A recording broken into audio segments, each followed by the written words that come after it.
It's a 9-race programme at Sha Tin this weekend. We're looking forward to it. A little bit different as well, because all 9 races will be on the dirt. The Kwantong Handicap Cup is our feature race, comes up as race number 4. There's a little bit of quality about that as well. Very warm welcome to Racing to Win. I'm Andrew Lejeune, joined in the studio by former analyst Paul Lally and race caller Brett Davis as well. Brett, and it's been a while, 13 years since we've had a day dirt meeting. That's right, Andrew. It's been a long time. Yeah, 9 on the card, as you've mentioned.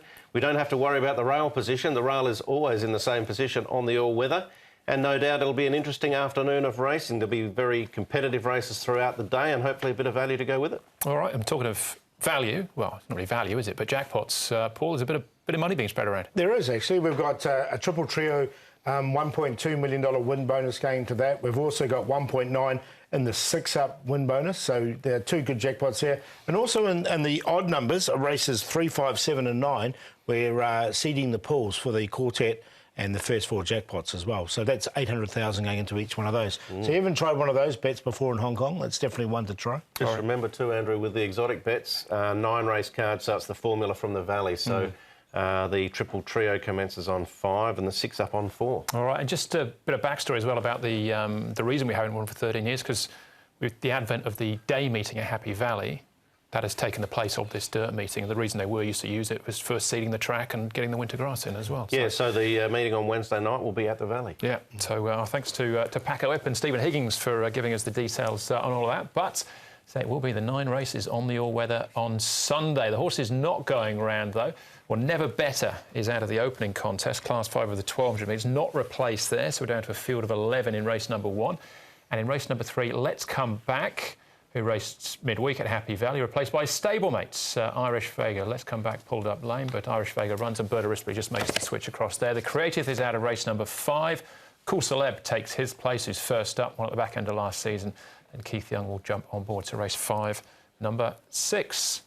So this is meeting 14 of the season. There's 9 dirt races. We start on a good track as well. The first event is a Class 5 contest, now just with the 11 runners going over the 1200 metres, headed by Corey Rapido, who is a 2-time course and distance winner. Roman Odyssey down into Class 5 for the first time. Exponents also on the quick backup from Happy Valley midweek. Sure Wing gets the blinkers back on as he makes his all-weather debut. Dating down in Trip. He's 0 from 5 course and distance so far, down to Run Moochie, who's 0 from 13, but 5th behind Blade Race the last time. It showed some promise, and Keep Going gets the pacifiers and the cows on for the first time. Alex Live from Barrier 11 for the Dirt King.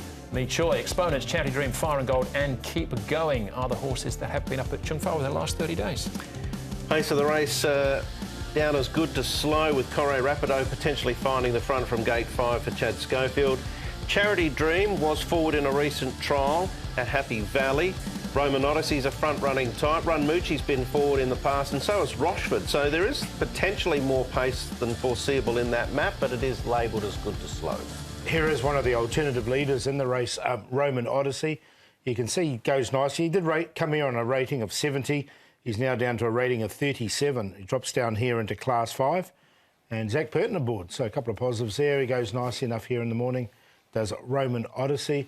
Sure Win, now blinkers will go on him. He's not galloping with them on here, but blinkers will go back on this horse. And when he did win, he won on a good to yielding track, so he's first time on the dirt. So I thought it was worth showing his piece of track work leading into this, if you do like Sure Win. And the other one we're having a look at here is Fire and Gold. I thought this was not a bad piece as well, Fire and Gold. Travels nicely, and he's just got the wide draw, but he goes well there. Does this horse? This is up in Chung Fa. All right, working well. We'll have a look at some of them in race action now as well. Starting off with Corey Rapido and Run Moochie. Now, Corey Rapido fares better here, finishing 4th. Run Moochie, I mentioned before, is still a maiden, but his last 2 efforts haven't been too bad. Yeah, they haven't, and he is a horse that can show pace. He's often trialled well on the dirt. Drawn 6 for Matthew Pern, and Corey Rapido actually must have got galloped on in this race. He over-raced through the early stages, but he pulled up with some injuries to his right hind stifle, so he did what he does, and that's to get there and battle on. Both are some chance, I would have thought. Yeah, I agree. I mean, the thing with Corey Rapido, he has to give away weight to every other horse, doesn't he? That's whereas the other one comes in on a lighter weight. OK. I'm the Conquest next up. Again, has been racing reasonable hearts for this class. He was 3rd 2 starts back and had 1 start since behind Blazing Partners. They're putting the blinkers back on. Yeah, blinkers back on, as you mentioned. He's had one start on the all-weather. He did finish down the track on that occasion. He's now with Douglas White, having it, and he'll get his chance from barrier number 7. Blinkers back on. He's definitely another chance in the race. Yep, he's had 3 runs back already, so fitness should be okay. This is the best of his most recent ones behind East Star. That performance would be probably pretty competitive, I would have thought. Alberto Santa rides for Douglas White. Alberto with a double midweek at Happy Valley. He's got a good strike rate already for Douglas as well. Exponents is the last one we're going to have a look at, and we don't have to cast our minds back too far because this is Wednesday night. It was, yeah, and look, for me, he just was a bit one-paced. His first 2 runs this season were good behind Fortune, Happiness and Prawn, yeah. Then he had a torrid run in that race we saw a glimpse of a moment ago behind the horse that led all the way in Blade Racer. Here he's just one-paced.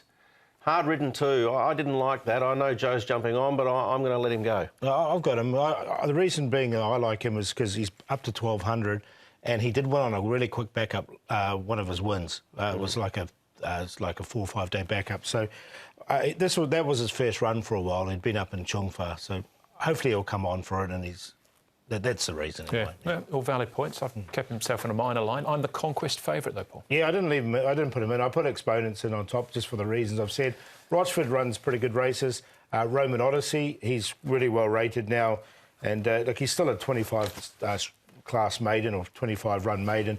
As his run Moochie, he's a 13-run maiden. It's that type of race, I thought. 5, 10, 4, 11. It is, Paul. I'm going to throw out one that's had 9 starts and done nothing, Dating, but he is coming back from 2 runs over the longer journey, and I thought his run when 5th behind Fortune Happiness was reasonable at 1,200 metres. Since then, the couple over the longer trip, one in that really wet conditions as well.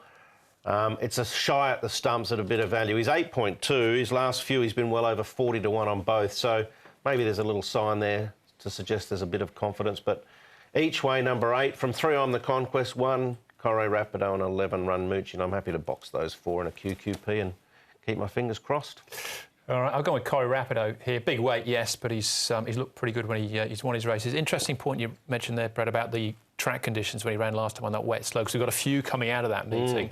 It's whether that form holds up or not. Well, that's right. There were a lot that didn't handle it that night, or day actually, and then they sort of have gone back to the trials and performed well. So it'll be interesting to see. I think we just got to look at it like it's going to be a sunny day and a normal dirt track as opposed to the wet one.